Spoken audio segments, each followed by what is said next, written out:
C'est une île dans laquelle il a beaucoup aimé travailler. Il a fréquenté des années 1890 jusqu'à sa mort en 1917. On sait qu'il y résidait de façon quasi systématique tous les étés. Et on sait aussi qu'il y avait acquis, au moins en 1901, une maison dénommée de façon plaisante Simplicity House. Et donc on a finalement tout cet environnement qui a nourri l'imaginaire d'Alexandre Séon.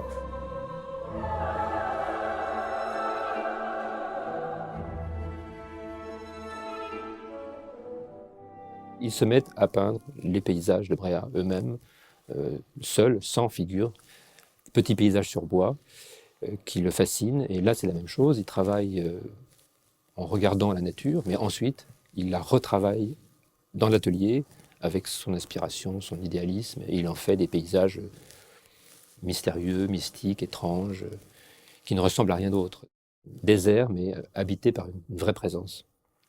Séon pensait, comme Péladan d'ailleurs, que Bréhat, c'était exactement les décors que Léonard de Vinci avait placés derrière la Joconde, derrière Sainte-Anne, derrière la Vierge au Rocher. Ces espèces de paysages un peu étranges, un peu fantastiques. Dans la plupart de ses œuvres symbolistes, Orphée et les autres, on voit Bréhat, ces rochers de Bréhat, parce que c'est le décor mystérieux, c'est le décor intemporel qui convient.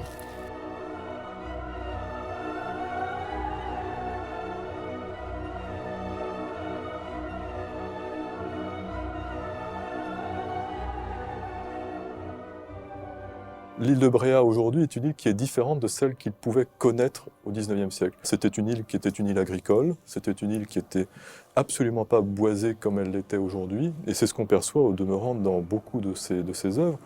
Les paysages de Bréhat sont des paysages entre guillemets désolés, mais c'était ce qu'il voyait, ce qu'il percevait et ce qu'il recherchait dans l'île, cette espèce de forme de chaos originel, une sorte d'apparition d'un monde tout juste à sa genèse, à sa création.